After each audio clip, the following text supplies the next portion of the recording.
It was supposed to be the happiest day of her life.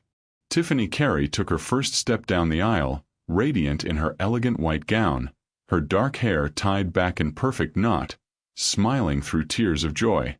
But then something no one expected happened. Halfway down the aisle, her German shepherd, Archer, suddenly threw his head back and began howling. Not barking, but howling, a bone-chilling, primal sound that echoed through the sacred walls of the church. Guests froze in their seats. "What's wrong with that dog?" someone gasped. But the bride's face went pale with shock. "It's her dog," another whispered. "The one she's had by her side for 7 years. Why was he here at her wedding making that terrifying sound?" And when Archer's howling grew louder, more desperate, as she moved closer to Austin at the altar, panic swept through the congregation. No one understood what was happening. Everyone thought the dog had gone mad, until Archer's instincts revealed a danger so deadly, so hidden that no human eye could see it. What the bride discovered moments later would save her life and shatter everything she believed about the man she was about to marry. Stay till the end, because what this dog sensed will leave you breathless. Before we start, make sure to hit like, share, and subscribe. And really, I'm curious, where are you watching from? Drop your country name in the comments. I love seeing how far our stories travel. The morning unfolded like a dream wrapped in sunlight. Tiffany's bedroom had transformed into a sanctuary of silk, lace, and whispered promises. Makeup brushes swept across her face with practiced precision while her bridesmaids floated around her in their soft lavender dresses, their laughter filling every corner of the room. The scent of roses and expensive perfume hung in the air, mingling with the sweet aroma of champagne being poured into delicate crystal flutes. "To the bride," Jessica announced, raising her glass with a radiant smile. The other bridesmaids echoed the toast, their voices bright with celebration. Tiffany lifted her own glass, but her eyes drifted once more to Archer, who remained motionless by the door, watching her with those haunted, knowing eyes. "Has he eaten anything this morning?" Tiffany asked, setting down her glass untouched. Her mother glanced toward the kitchen doorway where Archer's food bowl sat completely full, not a single kibble disturbed. "Not a bite," she admitted, her smile faltering. "I even tried giving him that special chicken he loves. He won't touch it." A flicker of worry crossed Tiffany's face. In 7 years, Archer had never refused a meal. Never. He was a creature of routine, of reliability, of steadfast normalcy. But today, everything about him seemed wrong. As if sensing her attention, Archer rose to his feet and began pacing along the wall, his nails clicking anxiously against the hardwood floor. Back and forth, his movements mechanical and obsessive. Every few seconds he would pause, turn his head toward the window overlooking the driveway, and whimper, a small, pitiful sound that made Tiffany's chest tighten. "Archer, come here, baby," she called gently, patting her lap. The dog approached slowly, almost reluctantly, his body low and trembling. When he finally reached her, he pressed his head against her knee, but there was no comfort in the gesture.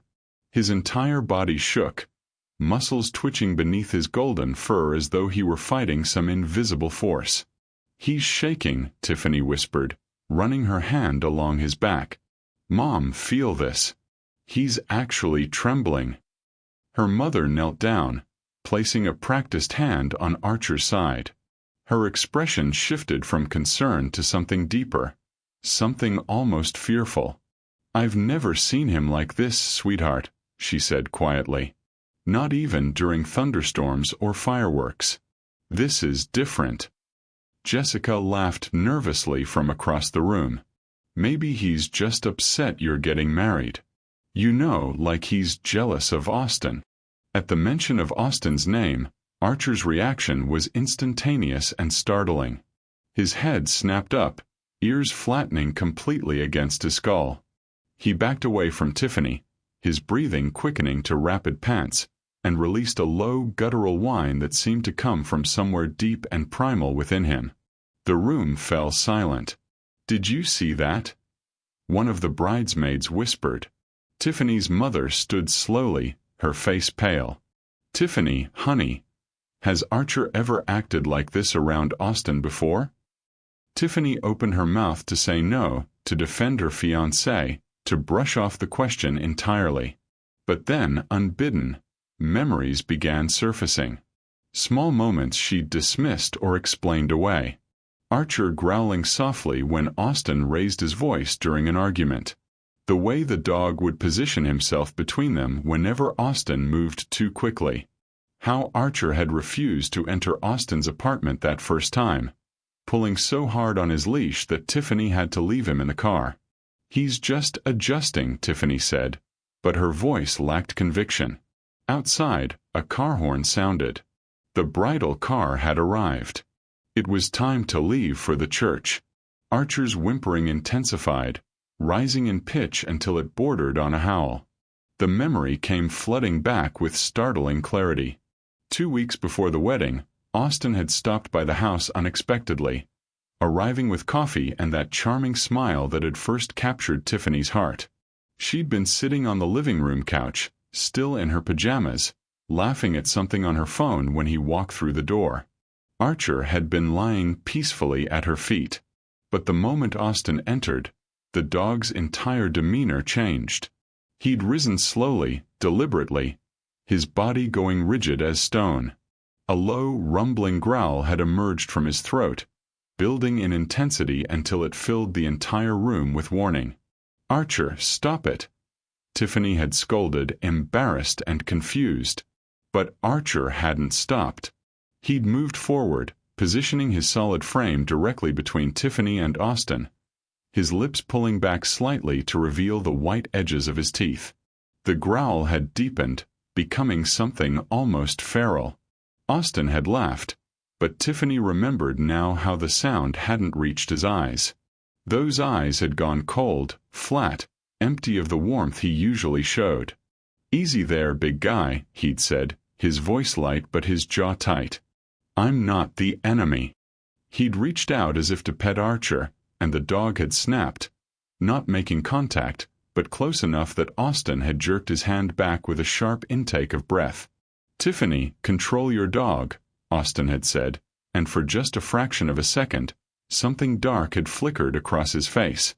Something that looked almost like rage. "I'm so sorry," Tiffany had rushed to say, grabbing Archer's collar and pulling him toward the bedroom. "He's never like this. I don't know what's gotten into him." As she dragged Archer away, she'd caught the look Austin had given the dog, a long, calculated stare that had made her stomach twist with unease she couldn't name. Now, standing in her wedding gown with the morning light streaming through the windows, other memories surfaced like pieces of a puzzle she'd refused to see. The engagement ring. 3 months ago, she'd set it on her nightstand before going to shower. When she'd returned, it was gone. She'd torn the room apart searching for it, panic rising in her throat, until she'd finally found it hidden under Archer's bed, pushed deep into the corner as if he'd deliberately taken it there. At the time, she'd laughed it off as the dog being playful, maybe jealous of the shiny object taking her attention. But Archer didn't play with jewelry. He never had. And then there was Austin's apartment. That first time he'd invited her over for dinner, she'd been so excited, so eager to see where he lived, to take another step deeper into their relationship. She'd brought Archer along, assuming it would be fine. The moment they'd reached Austin's door, Archer had planted all 4 paws and refused to move. No amount of coaxing, pulling, or treats could convince him to cross that threshold. He'd pulled back so hard on his leash that Tiffany had nearly fallen, his eyes wide with what could only be described as terror. "He's probably just uncomfortable with new places," Austin had suggested smoothly, though she'd noticed how he'd watched Archer with that same cold, assessing gaze. "Why don't you leave him in the car? We'll only be a couple hours." She'd agreed, apologizing profusely, telling herself it was just an adjustment period. But now, as her mother zipped up the back of her dress and her bridesmaids gathered their bouquets, Tiffany couldn't stop the flood of memories. The time Austin had raised his voice during an argument about wedding venues, and Archer had begun barking so frantically that neighbors had knocked on the door to check if everything was okay. The way the dog would whimper and pace whenever Austin's name was mentioned in conversation. How Archer had tried to grab her phone from her hand multiple times when she'd been texting Austin late at night. Tiffany. Her mother's voice broke through the spiral of thoughts. Honey, the car is waiting. Are you ready? Was she? The vintage Rolls-Royce glided through the tree-lined streets, its ivory paint gleaming in the late morning sun. Inside, Tiffany sat with her father, her bouquet of white roses and lavender trembling slightly in her hands. Through the tinted windows, she watched the world pass by in soft focus. Couples walking hand in hand, children playing in front yards, life continuing its ordinary rhythm while hers was about to change forever. You look beautiful, sweetheart, her father said, his voice thick with emotion. He squeezed her hand gently. I'm so proud of you. Tiffany managed a smile, but her mind was elsewhere, replaying every warning sign she'd dismissed, every moment Archer had tried to tell her something she hadn't wanted to hear. The church came into view, its white stone facade rising majestically against the blue autumn sky. Guests milled about on the steps, dressed in their finest, holding programs and phones, ready to capture the perfect moment. Everything looked exactly as she'd imagined it during countless sleepless nights of planning. But then she heard it. Even from inside the car, even over the low hum of the engine, she heard Archer's howling. It wasn't the playful bay of a happy dog or the lonely cry of an animal left alone. This was something else entirely, a sound of pure, desperate terror that seemed to claw at the air itself. What on earth? Her father muttered, frowning as the driver pulled to a stop in front of the church. Tiffany's heart lurched.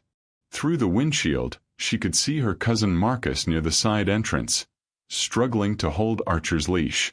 The German shepherd was pulling with such force that Marcus had to brace himself with both hands, his dress shoes sliding slightly on the pavement.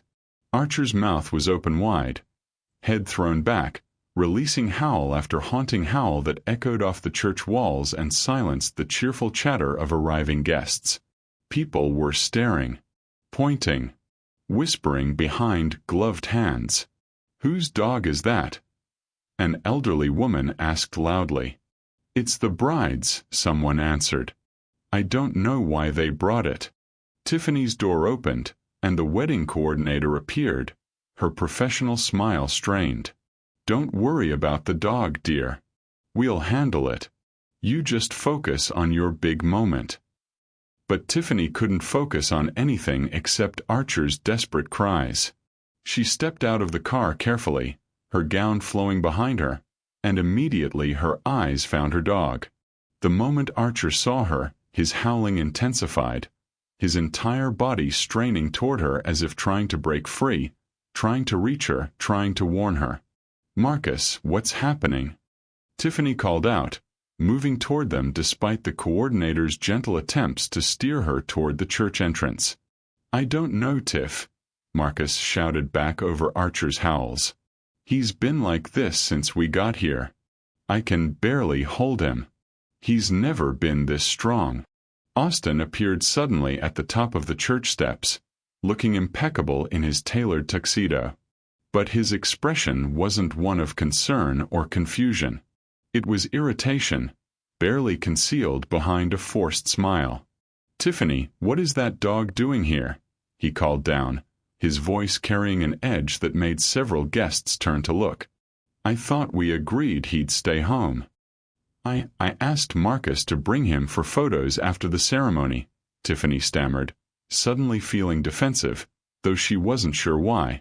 Austin descended the steps with measured, controlled movements, his smile never wavering but his eyes growing colder with each step. This is our wedding day, he said quietly when he reached her, his hand gripping her elbow just a bit too firmly. That animal is causing a scene. Get it out of here. Now. The way he said animal with such contempt, such barely restrained anger, made Tiffany's breath catch. Austin, he's just scared. Maybe we could. I said get rid of it. Austin's voice dropped lower, harder, and for just a moment, his fingers tightened painfully on her arm before he released her, his charming smile sliding back into place as he noticed guests watching. Please, baby. For me. For us. This is supposed to be perfect. Archer's howling reached a fever pitch, and somewhere deep in Tiffany's chest, something twisted with doubt and fear. But she nodded. She always nodded. Marcus, take him to the back, she said softly, hating herself for the words. As Marcus struggled to drag the still howling Archer toward the rear of the church, the dog's amber eyes never left Tiffany's face, filled with what looked heartbreakingly like betrayal and an almost human desperation. The heavy oak doors of the church swung open with a ceremonial grace, and the world seemed to hold its breath. The opening notes of Pachelbel's canon in D floated through the air, played masterfully on the grand organ that had witnessed countless unions over the decades. Sunlight streamed through the stained glass windows, painting the white runner in pools of amber, crimson, and sapphire. Tiffany stood at the threshold, her father's arm linked through hers, her heart hammering so hard she could feel it in her throat. Down the aisle, past rows of smiling faces and raised phones, Austin waited at the altar. He looked every bit the perfect groom, tall, handsome, his dark suit fitted immaculately, a white rose boutonniere pinned to his lapel. But as their eyes met across the distance, Tiffany felt a chill she couldn't name. His smile was there, practiced and charming, but it stopped at his mouth. His eyes remained cold, flat, watching her with an intensity that felt less like love and more like possession. "Ready, sweetheart?" her father whispered. She nodded, though her hands trembled around the bouquet, the delicate stems shaking visibly. They took the first step together. Then another. The guests rose as one, turning to watch her procession, their faces glowing with joy and anticipation. The music swelled, filling every corner of the sacred space. Everything was perfect, choreographed, exactly as she dreamed. And then she heard it. A whine, low and mournful, coming from somewhere near the back of the church. Tiffany's step faltered. Her father glanced at her questioningly, but she shook her head and continued forward, trying to focus on Austin, on the altar, on the promise of forever she'd been chasing. The whine came again, louder this time, rising above the organ's melody. Several guests turned their heads, searching for the source. Tiffany's pulse quickened. She knew that sound. Archer. Somehow, impossibly, he'd gotten loose. Through a gap in the side door, she caught a flash of golden fur, saw Marcus reaching desperately but missing. And then Archer was there, padding slowly down the side aisle, his body low and tense, his eyes locked on the altar with laser focus. The whining intensified, climbing in pitch until it bordered on something more desperate, more urgent. It wasn't the sound of a dog seeking attention or feeling left out. This was the sound of warning, of alarm, of instinctive terror that couldn't be contained. "Someone get that dog," Austin's best man muttered loudly enough for several pews to hear. But Archer didn't approach anyone else. He moved parallel to Tiffany's path, staying in the shadows along the wall, his whining growing more frantic with each step she took toward the altar. Toward Austin. The music continued, but the organist's timing wavered slightly, distracted by the disruption. Guests began murmuring, some chuckling nervously, others looking genuinely concerned. Tiffany kept walking, her father's grip on her arm tightening protectively. She was halfway down the aisle now. 3/4. The whining had become almost continuous, a rising wail that seemed to vibrate through the very air. At the altar, Austin's smile had vanished completely. His jaw was clenched, his hands balled into fists at his sides. For just a moment, his mask slipped entirely, and Tiffany saw something in his expression that made her blood run cold. Not irritation, not embarrassment, but rage. Pure, barely controlled rage. And then Archer's whining transformed. It started low in his chest, building and building until it erupted into a full-throated howl that shattered the sacred atmosphere like glass. The organ player's hands froze on the keys. The music died. Every head turned. And Tiffany stopped walking, rooted to the spot, as her loyal dog howled and howled, the sound echoing off the vaulted ceiling like a prayer, like a warning, like a final desperate plea. The howling didn't stop. If anything, it intensified, growing from that first bone-chilling cry into something that seemed to come from the very depths of Archer's soul. It was a sound Tiffany had never heard from him before. Not during thunderstorms, not when left alone, not even when he'd been injured as a puppy after tangling with a fence. This was primal, desperate, terrified. The organ fell silent completely. The last notes hung in the air for a moment before dissolving into the awful void filled only by Archer's relentless howling. "Oh my God," someone whispered from the pews. "What's wrong with that dog?" Another voice hissed. Tiffany stood frozen midway down the aisle, her bouquet forgotten in her trembling hands, her veil shifting slightly with each rapid breath. Her father had stopped beside her, his expression confused and concerned, his grip on her arm the only thing keeping her grounded. Archer had moved closer now, no longer hiding along the wall but standing fully in view, his powerful body positioned in the aisle behind her as if blocking her retreat. His head was thrown back, mouth open wide, howling with such force that his entire body shook. The sound reverberated off the stone walls, off the high vaulted ceiling, seeming to multiply until it felt like a dozen dogs were crying out in warning. "Tiffany, we should," her father began, but his words were drowned out by another surge of howling. Guests were no longer sitting politely. They'd turned in their pews, some standing, others pulling out phones to record the unprecedented disruption.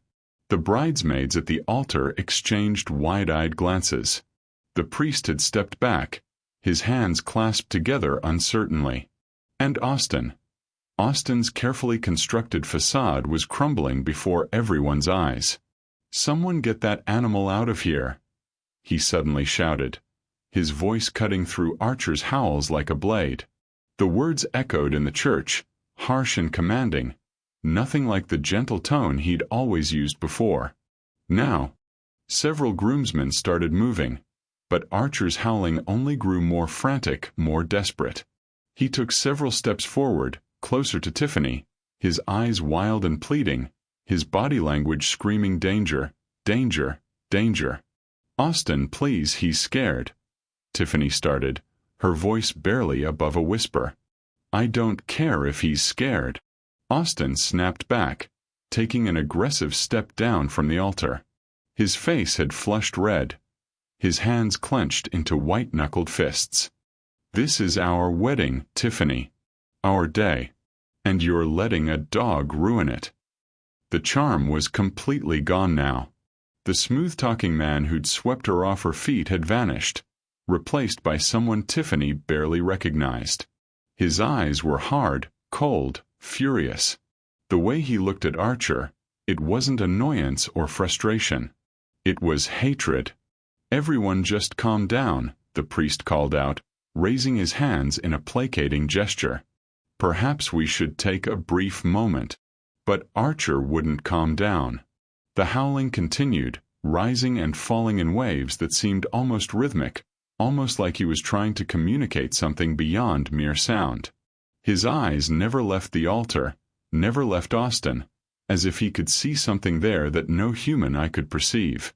Tiffany's mother had risen from her seat in the front pew, her face pale with worry. "Tiffany, honey, maybe we should pause." "We're not pausing anything," Austin interrupted sharply, his voice carrying across the entire church.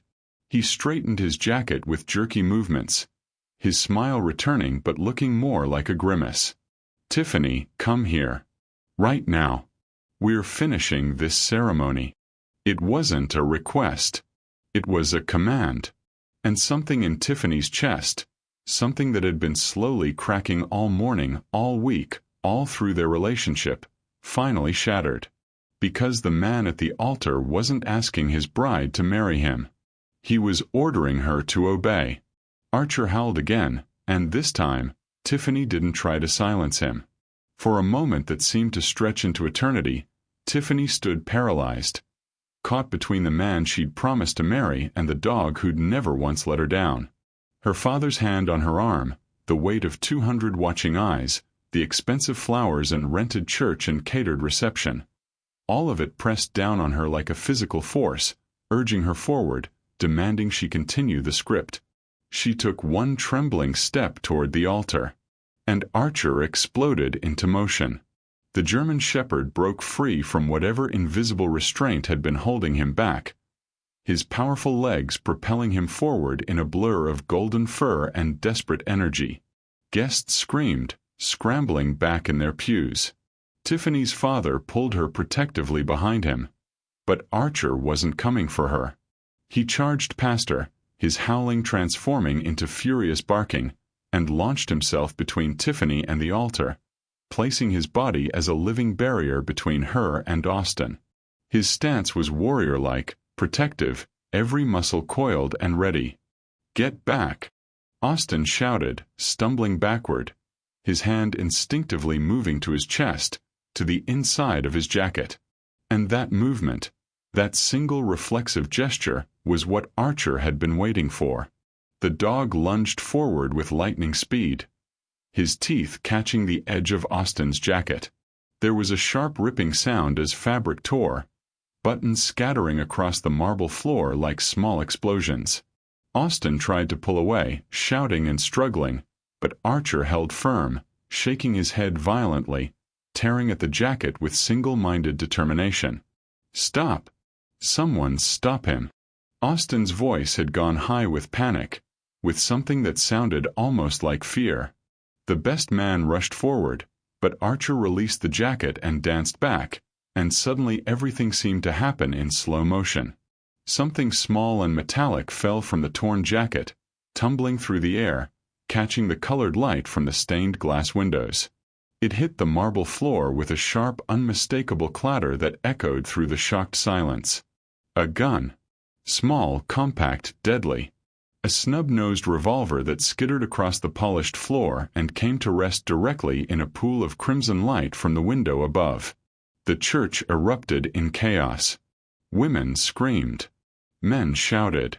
People stumbled over each other trying to back away, to reach for phones, to process what they were seeing. But Tiffany couldn't move. She stared at the weapon lying on the floor of the church, her mind refusing to accept what her eyes were showing her. A gun. Austin had brought a gun to their wedding. Austin had been wearing a gun under his jacket, hidden against his heart where she would have embraced him, where she would have stood during their vows, completely vulnerable, completely trusting. That's not," Austin stammered, his face draining of all color. "I can explain."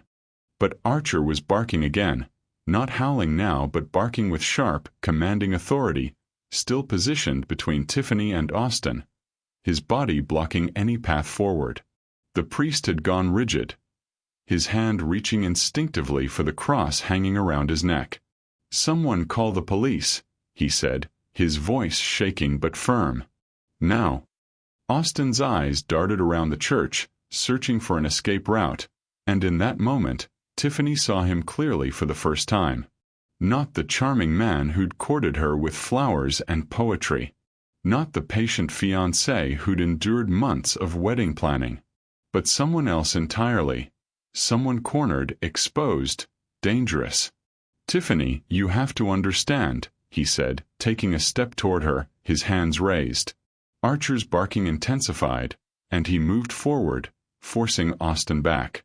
"Don't come any closer," Tiffany's father commanded, stepping fully in front of his daughter, his voice carrying an authority she'd never heard before.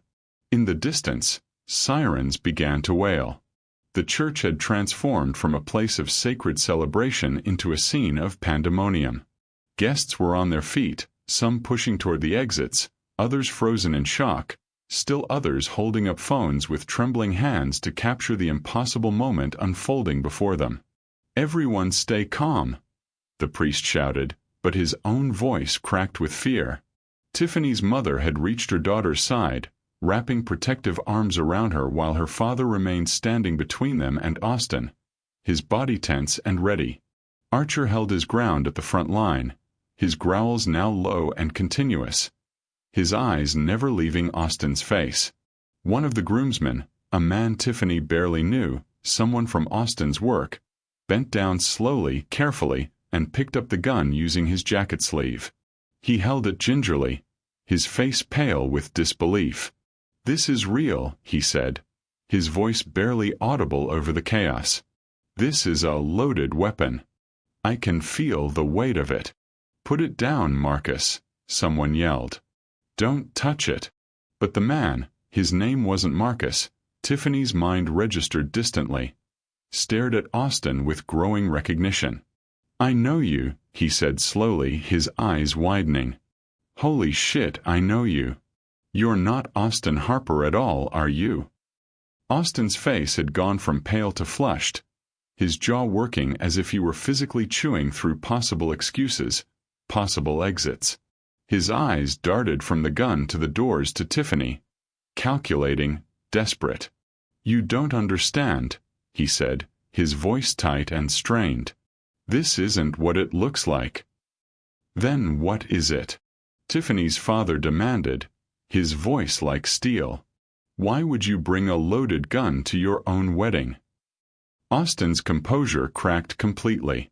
His face contorted, twisting between rage and something that looked almost like panic. "Because I had to," he suddenly shouted, the words exploding out of him. "Because she's worth $2 million in life insurance and another 3 in inheritance, and I've already spent 18 months setting this up, and I wasn't going to let a fucking dog ruin everything." The confession hung in the air like poison. Tiffany's knees buckled. Only her mother's arms kept her upright. The words didn't make sense, couldn't make sense, yet they explained everything. Every moment Archer had tried to warn her, every red flag she'd dismissed, every instinct she'd ignored. "Oh my God," someone whispered. "He was going to kill her. Police are on their way." A guest shouted from the back, phone pressed to her ear. "They said don't let him leave." Austin's eyes went wild. He looked at the doors, at the crowd, at the gun now being carefully set down on the altar by the trembling groomsmen. For a moment, Tiffany thought he might actually try to run for it, might try to grab the weapon, might do something even more desperate. He took a step toward Tiffany. Archer's growl transformed into a snarl so fierce, so protective, that Austin actually stumbled backward. The dog moved forward, teeth bared, hackles raised, creating an impenetrable wall between the man and his intended victim. "You stupid animal," Austin spat, his mask completely shattered now, revealing the monster underneath. "You ruined everything. Everything." "No," Tiffany heard herself say, her voice stronger than she thought possible. "He saved everything." The sound of sirens grew louder, closer, urgent. Through the stained glass windows, red and blue lights began to flash, painting the church in alternating colors of warning and protection. Austin made one last desperate attempt to reach her, to explain, to manipulate, but Archer lunged forward with such force that Austin fell backward, landing hard on the marble steps of the altar. The dog stood over him, not attacking but guarding, preventing any movement, any escape. Within seconds, police officers burst through the church doors, weapons drawn, shouting commands that echoed off the vaulted ceiling. And through it all, Archer remained exactly where he needed to be, between Tiffany and the man who had planned to make her his final victim. The police moved with practiced efficiency, surrounding Austin with weapons drawn and voices sharp with authority. He didn't resist as they pulled him to his feet, didn't struggle as the handcuffs clicked around his wrists. He'd gone eerily quiet, his face blank, as if a switch had been flipped and the person who'd been there moments before had simply vanished.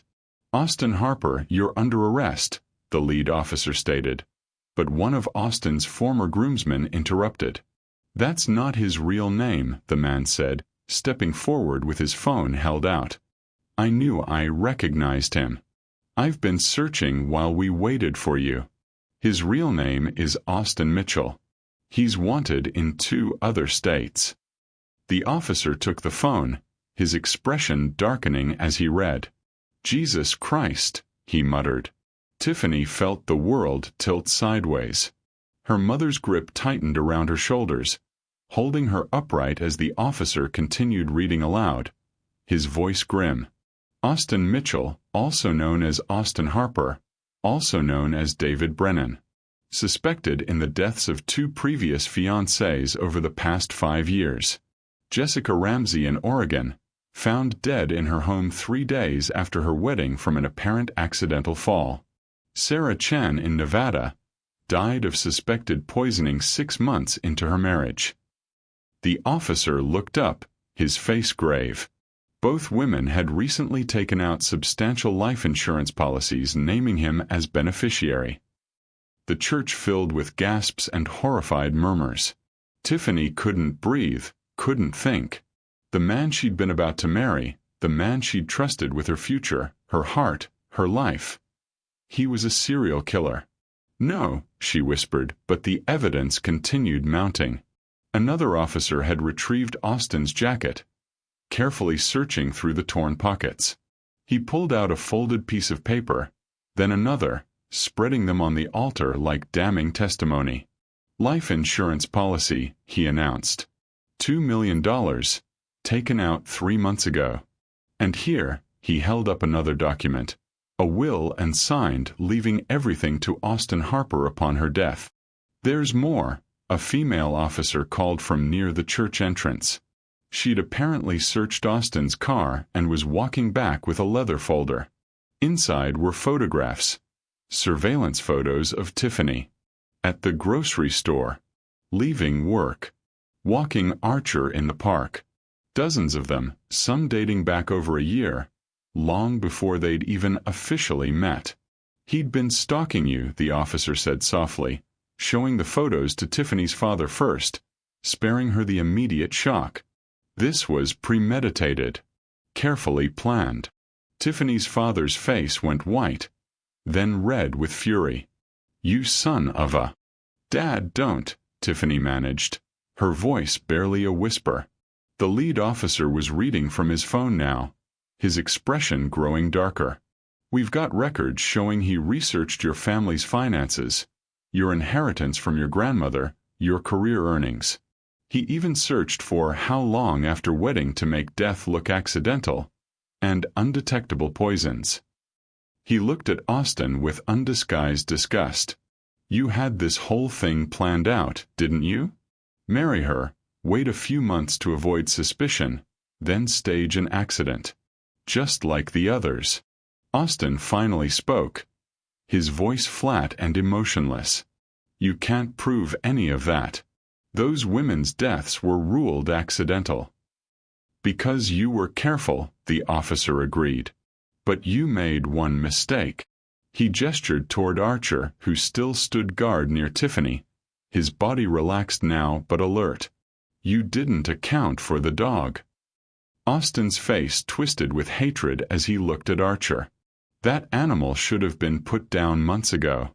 I tried everything, leaving chocolate where he could reach it, opening the back gate, even considered shooting him during one of our walks. But she never left him alone long enough."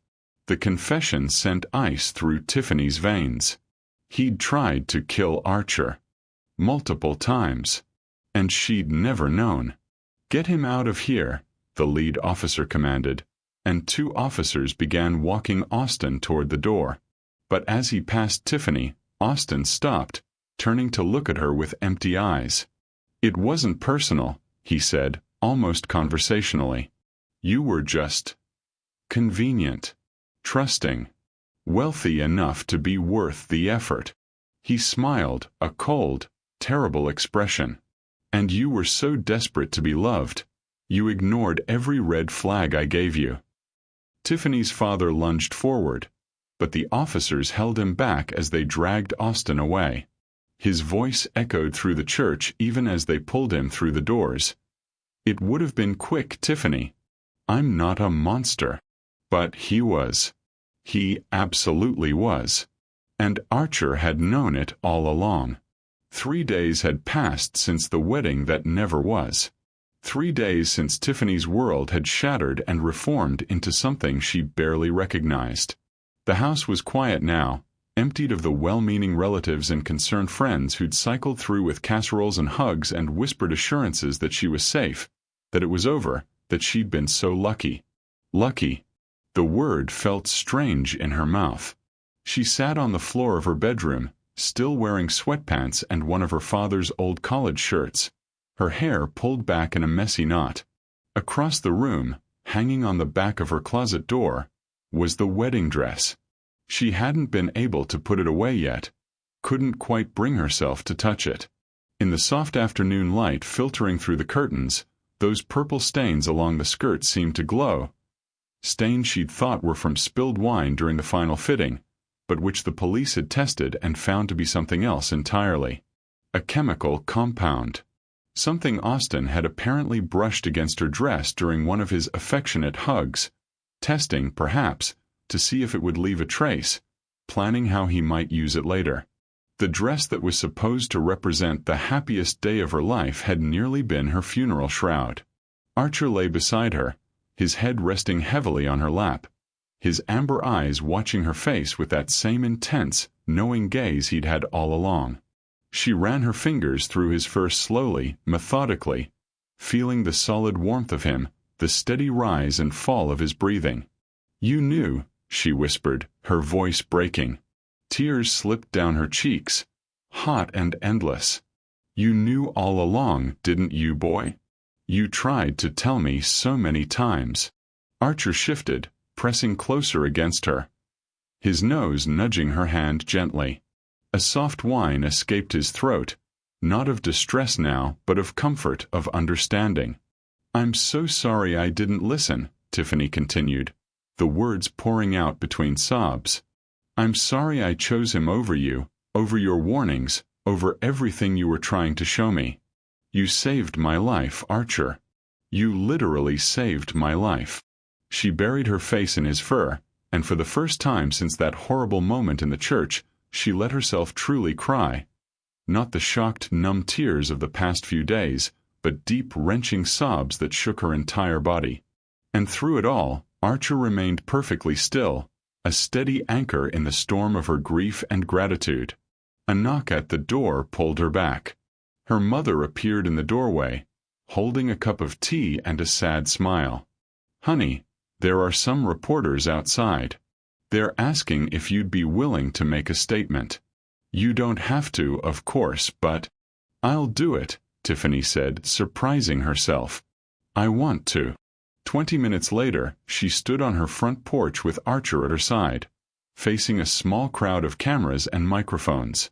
She'd washed her face, changed into clean clothes, but she hadn't tried to hide the redness around her eyes or the exhaustion in her expression.